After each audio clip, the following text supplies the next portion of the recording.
जय हिंद बच्चों, इलेक्ट्रोस्टैटिक्स की नए सीरीज में आज हम एक नए टॉपिक की बात करते हैं, संधारित्र, जिसे इंग्लिश में कहते हैं कैपेसिटर।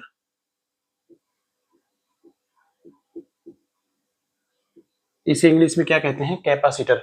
यह एक ऐसी युक्ति है जो आवेश को संचित करती है, उसे क्या कहते हैं? संधारित्र।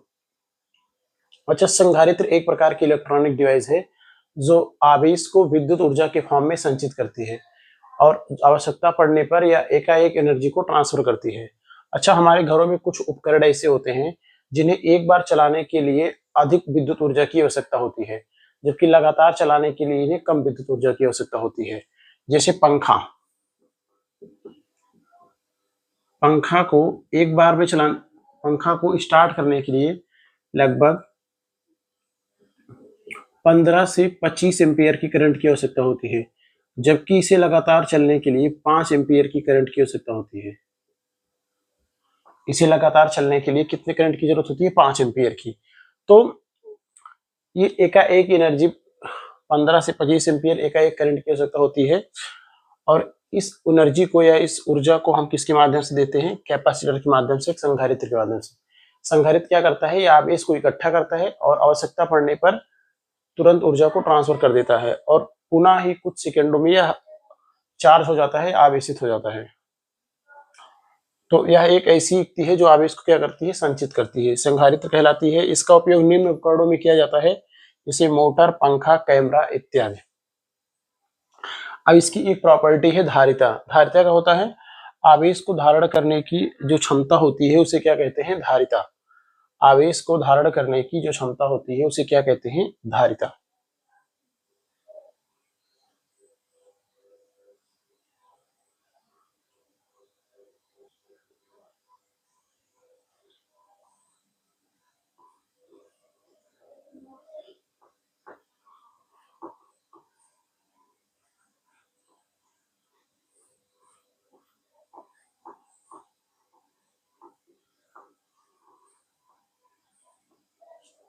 तो आवेश को धारण करने की जो क्षमता होती है उसे क्या कहते हैं? धारिता।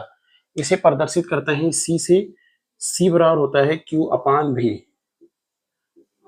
सी बराबर क्या होता है? क्यू अपान भी। जहां क्यू क्या है? जहां क्यू जो है वो संधारित्र में संचित आवेश है,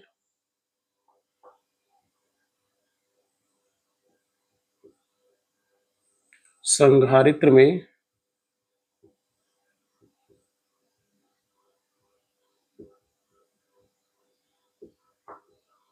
क्यू संधारित्र में संचित आवेश है, भी विभवांतर है,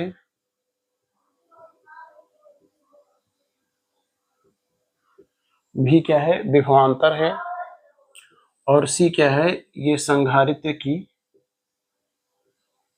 धारिता है। क्यू संधारित्र में संचित आवेश है, भी विभवांतर है, और सी क्या है? धारिता है। तो यदि किसी संधारित्र में क्यू आवेश संचित हो तो उसका विभवांतर भी हो जाता है। इस स्थिति में उसकी धारिता कितनी होगी? सी। अगर इसका मात्रक निकाला जाए धारिता का, तो धारिता का मात्रक होगा, आवेश का मात्रक होता है कूलाम, और विभवांतर का मात्रक होता है वोल्ट। आवेश का मात्रक कूलाम होता है, विभवांतर का मात्रक वोल्ट, और कूलाम बटे वोल्ट को ही क्या कहते हैं? फैरड। कूलाम बटे वोल्ट को क्या कहा जाता है? फैरड।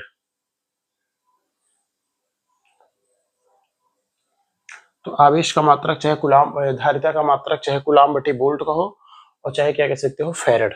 अच्छा, एक फैरड जो होता है, एक farad is equal to 1 coulomb upon 1 volt. अगर कोई ये पूछे कि एक फैरड क्या होता है, यदि किसी संधारित्र को 1 कूलाम आवेश देने से वह अपना विभवांतर 1 वोल्ट से बढ़ा लेता है, तो उसकी धारिता क्या होगी? 1 फैरड। यदि किसी संधारित्र को क्यू आवेश देने पर या 1 कूलाम आवेश देने पर यदि उसका विभवांतर भी हो जाता है तो उसकी धारिता कितनी होगी? 1 फैरड।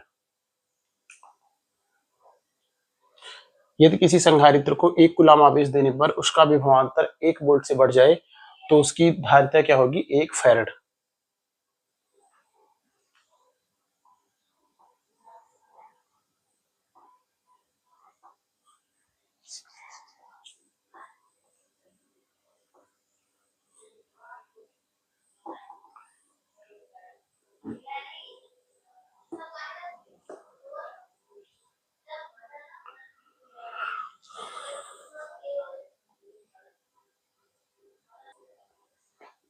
तो सूत्र है C बराबर Q अपान V। अच्छा, सूत्र से ये लग रहा है कि जो धारिता का मान है वो आवेश पे भी निर्भर करता है और विभवांतर पे भी। जो धारिता का मान है वो आवेश पे भी निर्भर कर रहा है और विभवांतर पे।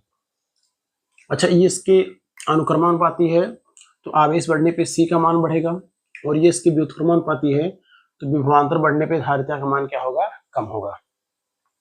अब हम इसे दूसरी भाषा में समझ लेते हैं। ये एक गोला है, प्रारंभ में क्या है, ये उदासीन है। प्रारंभ में क्या है, ये उदासीन है। तो जैसे जैसे हम इसे आवेशित करते जाएंगे वैसे इसकी धारिता क्या होगी, बढ़ती जाएगी। तो हम ये कह सकते हैं कि C जो है वो किसके अनुक्रमानुपाती है, Q के। मतलब जैसे जैसे हम आवेश का मान बढ़ाएंगे वैसे वैसे क्या बढ़ेगा, इसकी धारिता बढ़ेगी।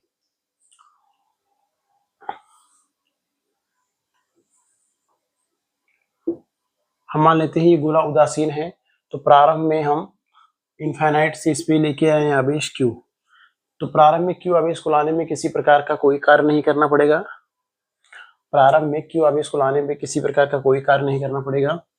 इसके बाद यदि हम dQ आवेश को भी लेके आए, इसके बाद यदि हम dQ आवेश को लेके आए तो हमें कार्य करना पड़ेगा, क्योंकि ये आवेश आ गया है। ये आवेश क्या करेगा, इस पे प्रतिकर्षण बल लगाएगा, तो इसके विरुद्ध हम मिला के कार्य, तो इसके विरुद्ध यदि हम dQ आवेश को लाएंगे तो हमें क्या करना पड़ेगा, कार्य करना पड़ेगा। इसे हम दूसरी प्रकार से समझे तो इस आवेश के आने से यहाँ और यहाँ का हमें क्या मिल जाता है, विभवांतर। यहाँ और यहाँ का और यहाँ के बीच का हमें क्या मिल जाता है, विभवांतर। तो हम जैसे Q आवेश लाएंगे तो हमें क्या करना पड़ेगा, कार्य करना पड़ेगा, क्योंकि हमें सूत्र पता है W बराबर होता है V गुणे dQ, कार्य बराबर होता है विभवांतर गुणे आवेश। तो जैसे जैसे विभवांतर का मान बढ़ेगा वैसे वैसे हमें ज्यादा कार्य करना पड़ेगा आवेश को लाने में। तो यदि हम सोचें कि किसी कैपेसिटर की या किसी संधारित्र की धारिता अच्छी से अच्छी हो तो आवेश का मान अधिकतम होना चाहिए और विभवांतर कम से कम होना चाहिए। अगर विभवांतर कम से कम होगा तो हमें वर्क कम से कम करना पड़ेगा, और वर्क कम से कम करना पड़ेगा तो हमें आवेश को लाने में आसानी होगी, तो जिसकी वजह से इसकी धारिता भी क्या होगी, बढ़ जाएगी। तो इस प्रकार हमें लग रहा है कि जो धारिता का मान है वो आवेश पे भी निर्भर कर रहा है और विभवांतर पे भी निर्भर कर रहा है, और इसे हम ऐसे देख भी सकते हैं। लेकिन सही ये है कि जो धारिता का मान होता है, जो धारिता का मान होता है, जो धारिता का मान होता है वो ना तो आवेश पे निर्भर करता है और ना तो विभवांतर पे। ना तो यह आवेश पर निर्भर करता है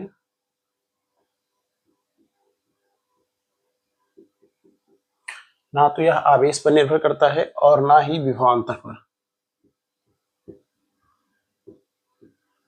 और ना ही इसका मान विभवांतर पर निर्भर करता है।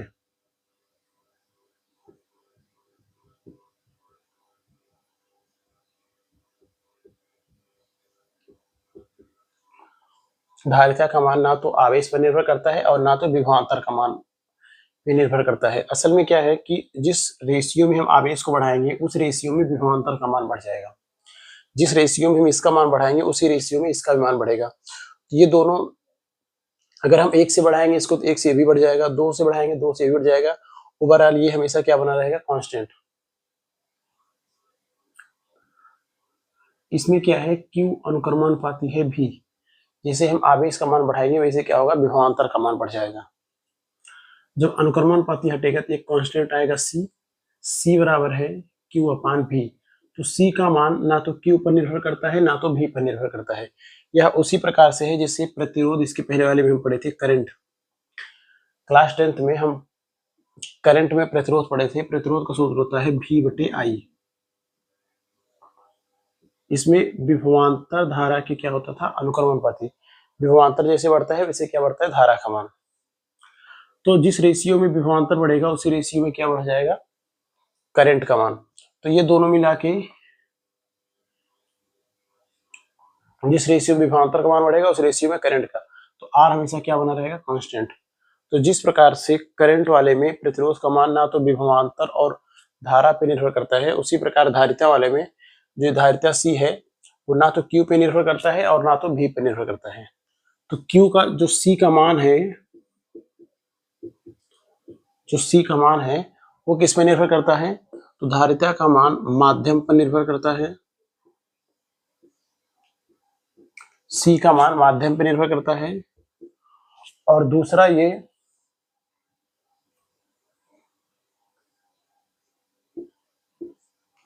C का मान माध्यम पर निर्भर करता है और दूसरा ये डायमेंशन पे डिपेंड करता है, जिसे हिंदी में क्या कहते हैं? बीमा।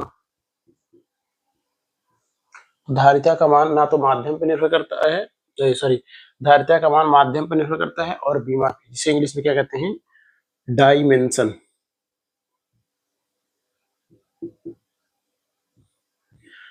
ये शेप साइज पे डिपेंड करता है कि इसका आकार कितना बड़ा है, किसका आकार कितना छोटा है, उस बात में निर्भर करता है। दूसरा क्या? माध्यम पे निर्भर करता है। तो धारिता का मान ना तो Q पे निर्भर करता है ना तो V पे निर्भर करता है। किस पे निर्भर करता है? धारिता का मान बीमा और माध्यम पे निर्भर करता है।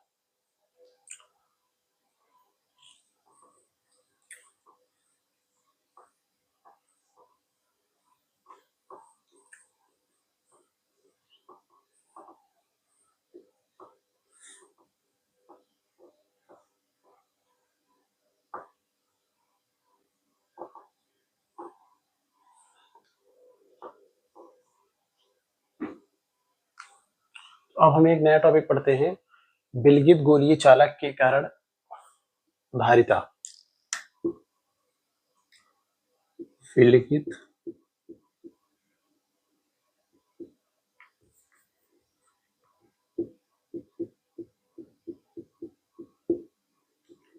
विलगित गोलीय चालक की धारिता।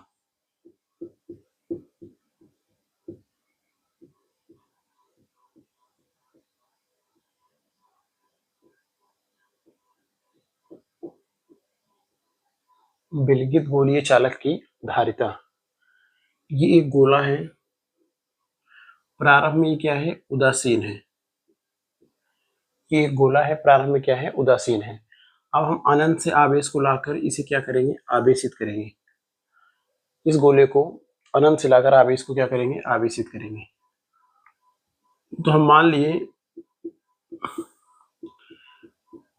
इस उदासीन गोले पे हम आवेश को लेके आए कैपिटल Q। इसका सेंटर O है और रेडियस कितना है? R। इसका सेंटर O है, रेडियस कितना है? R। और इस पर टोटल कितना आवेश है? Q। यदि हम इस गोले की धारिता निकालें तो बिंदु A पर विभव क्या होगा? V बराबर होगा KQ बाई R। अगर गोले पर Q आवेश है, इसका रेडियस R है, तो विभव होगा KQ बाई R। इसे हम इस प्रकार लिख सकते हैं, V बराबर 1/4 पाई एप्सिलॉन नॉट Q बटे R।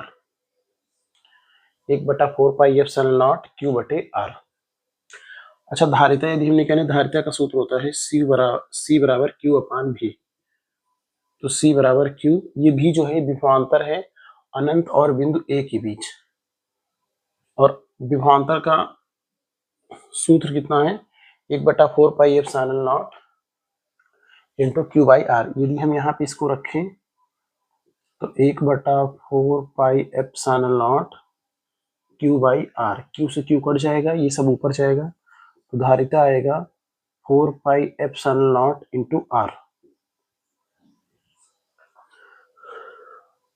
तो विलगित गोलीय चालक की धारिता होगी C बराबर 4 pi epsilon not into R। यदि एक गोलीय चालक है, इसका यदि वो बना जाए संधारित्र, तो इसकी क्या धारिता होगी? 4 pi epsilon not into R।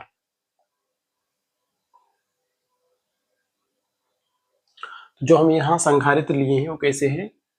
जो संधारित्र लिए हैं वो संधारित्र है गोलीय। संधारित्र कैसे है? यहाँ पे संधारित्र है गोलीय चालक की, जिसकी धारिता का मान कितना है? 4 pi epsilon not into R। हम बताए थे धारिता का मान माध्यम पे निर्भर करता है, ये माध्यम है, दूसरा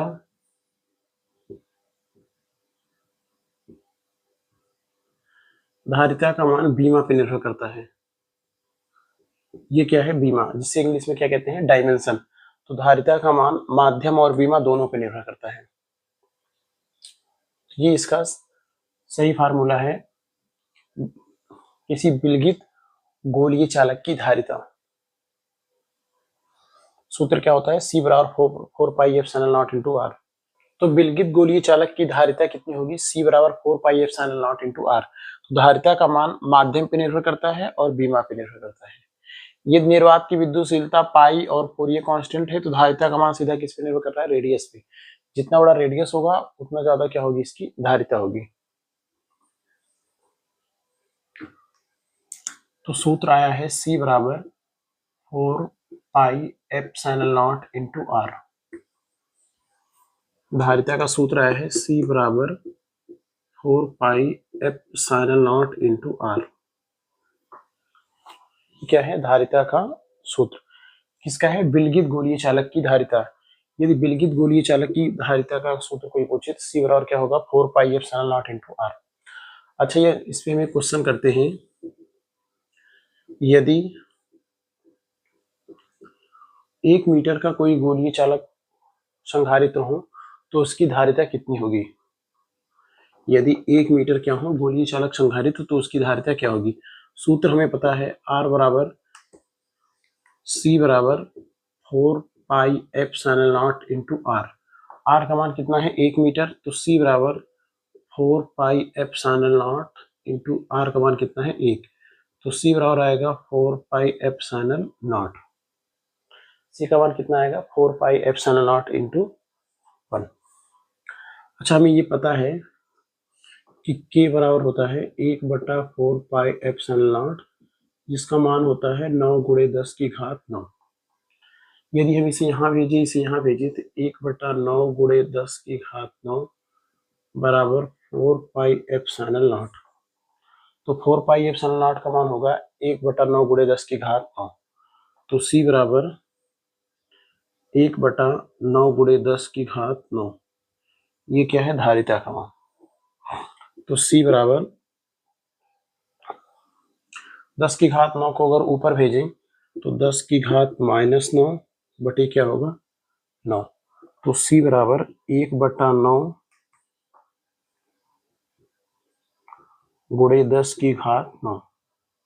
यदि हम 10 से ऊपर नीचे गुणा करें तो C बराबर ये हो जाएगा 10/9। नीचे 10 आएगा, ऊपर जाएगा तो 10 की घात माइनस कितना होगा? 10। तो इसे हम यदि भाग करें तो 1.1 गुणे 10 टू पावर -10 फैरड। यदि हम 1 मीटर का गोला लें,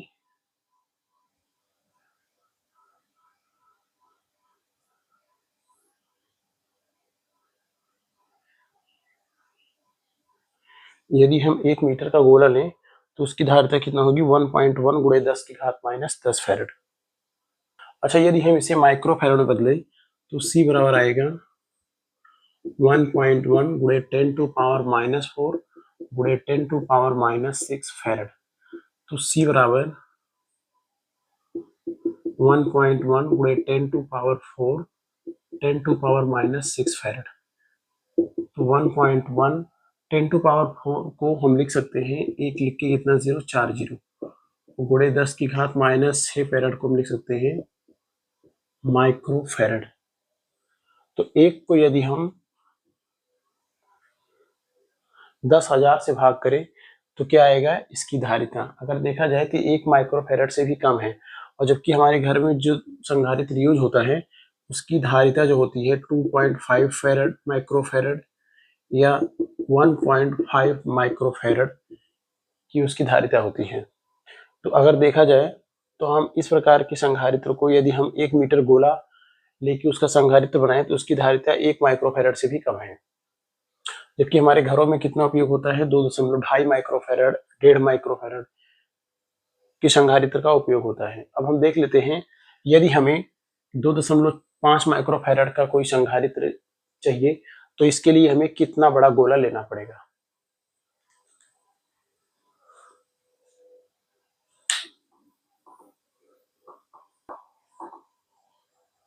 तो सी का मान दिया है 2.5 माइक्रोफेरेड। यदि हम इसे फेरेड में बदले तो सी बराबर 2.5 गुणे 10 की घात -6 फेरेड, ये इसकी धारिता है।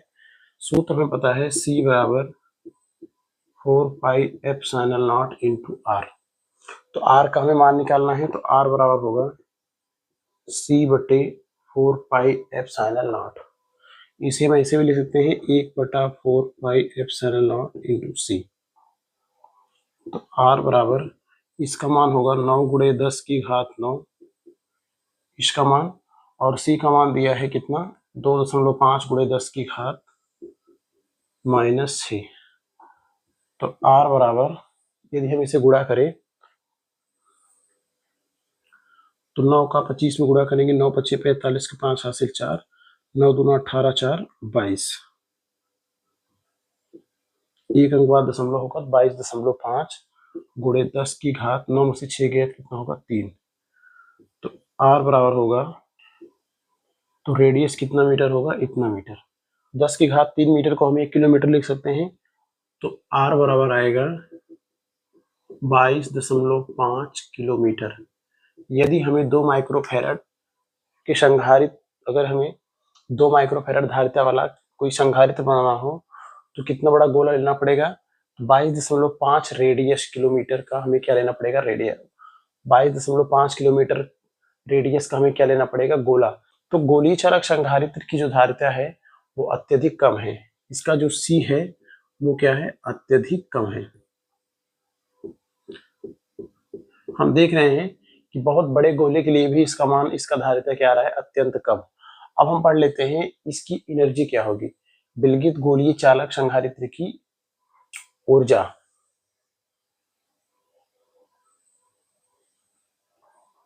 तो नेक्स्ट हेडिंग है गोलीय चालक संधारित्र की ऊर्जा।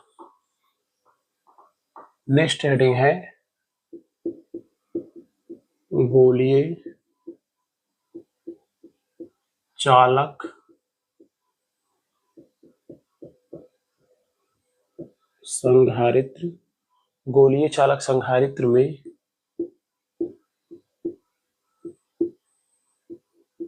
संचित ऊर्जा। गोलीय चालक संधारित्र में संचित ऊर्जा। तो अब हम पढ़ेंगे गोलीय चालक संधारित्र में संचित ऊर्जा। ये एक गोला है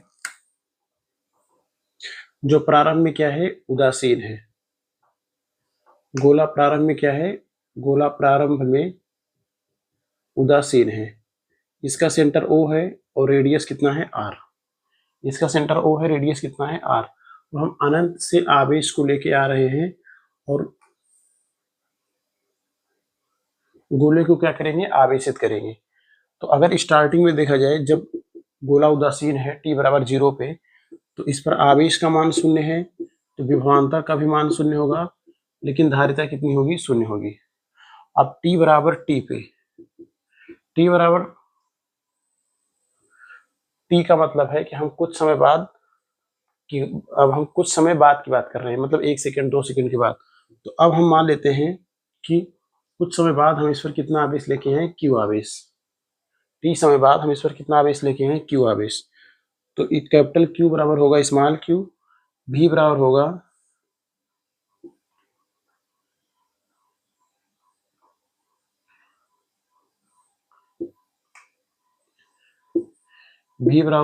Q अपान C।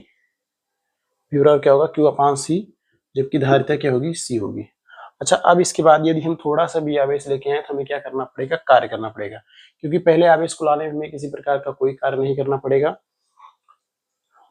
क्योंकि किसी प्रकार का कोई यहाँ पे अवरोधक नहीं है। लेकिन हम जैसे भी Q आवेश को लेके आए, इसके बाद यदि हम dq आवेश को भी लेके आएंगे तो हमें क्या करना पड़ेगा, कार्य करना पड़ेगा, क्योंकि ये वाला आवेश इस पे क्या लगाएगा, प्रतिकर्षण बल। इसके विरुद्ध हमें कार्य करके आवेश को लेके आके यहाँ पे रखना पड़ेगा, और यही जो हम कार्य करके आवेश को लेके आते हैं, यही इसमें ऊर्जा के रूप में संचित होता है, और उसी ऊर्जा का हमें क्या निकालना है, मान निकालना है। तो dq आवेश को लाने में, dq आवेश को लाने में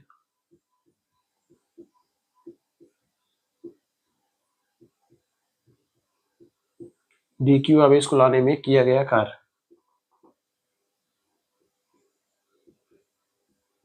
थोड़ा सा आवेश है, थोड़ा सा कार्य करना पड़ेगा, तो डी डब्ल्यू बराबर भी गुणे डी क्यू। डी डब्ल्यू बराबर क्या होगा, भी गुणे डी क्यू। तो डी डब्ल्यू बराबर भी का मान हम लिख सकते हैं क्यू अपान सी, क्योंकि जस्ट इसी के बाद हम डी क्यू आवेश लेके आ रहे हैं, तो विभवांतर लगभग लगभग इतना ही होगा। तो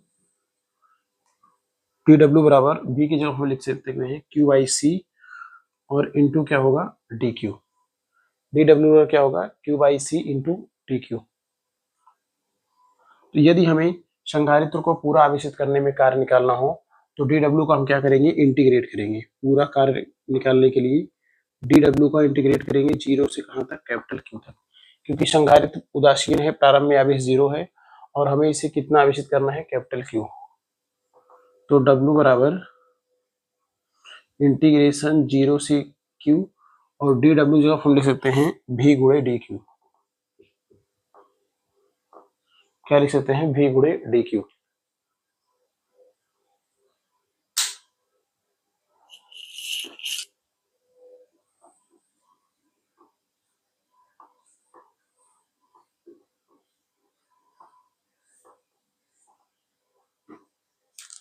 तो डब्ल्यू बराबर, अच्छा ये जो है ये एक्सटर्नल वर्क है, कौन सा कार्य है, ये बाह्य कार्य है। तो W external equal to zero से कैपिटल क्यू। अच्छा भी की जगह हम लिख सकते हैं Q by C into D Q. तो एक बटा सी बाहर आ जाएगा, डब्ल्यू एक्सटर्नल बराबर one upon C integration zero से कैपिटल क्यू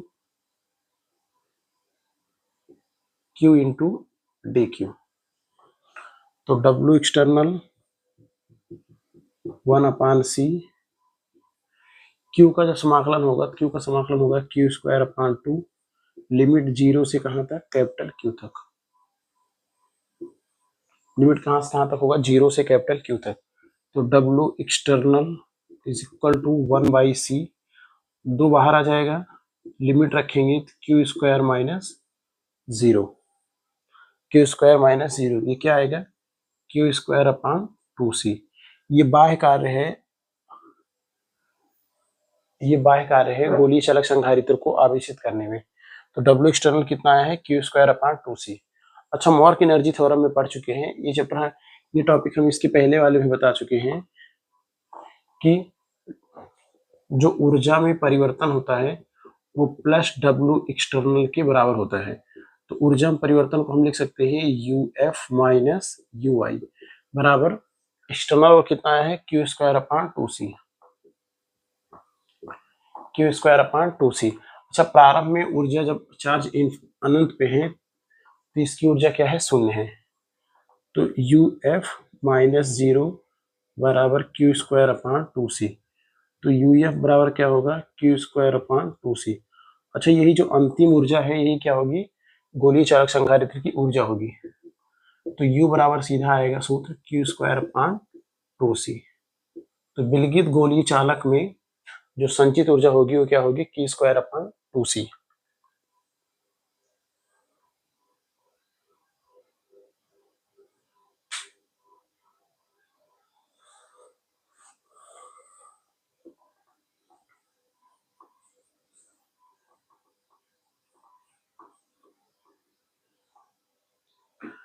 तो इसका सूत्र आया है u बराबर क्यू स्क्वायर अपान टू सी। बस ये ध्यान रखे, बस इसमें ये ध्यान रखना है कि c का मान क्या होगा, four pi epsilon not into R होगा। यदि हम c का मान रखें, हमें सूत्र पता है c बराबर होता है q अपान भी, तो q बराबर क्या होगा, सी भी। q बराबर क्या होगा, सी भी। तो यहाँ सी भी के यदि मान रखें u बराबर अपान टू सी, ये होगा सी स्क्वायर भी स्क्वायर अपान टू सी। स्क्वायर से एक सी कट गया तो यह आएगा एक बटा दो सी भी स्क्वायर। तो ऊर्जा का एक फार्मूला ये भी है, एक बटा दो सी भी स्क्वायर। यदि हम यहाँ पे सी बराबर क्यू अपान भी रख दें तो यू बराबर आएगा, क्यू जब क्या रखना है, और सॉरी सी जब रखना है क्यू अपान भी, तो Q square upon two Q upon B. Q² cut गया, ये ऊपर चला जाएगा, U बराबर 1/2 QV। ये भी क्या है, संधारित्र की या गोलीय चालक संधारित्र की ऊर्जा। तो ऊर्जा का एक सूत्र ये आया है, दूसरा ये आया है और तीसरा ये आया है। बस ये ध्यान रहे कि C का मान जो रखना है 4πε0 इंटू R रखना है।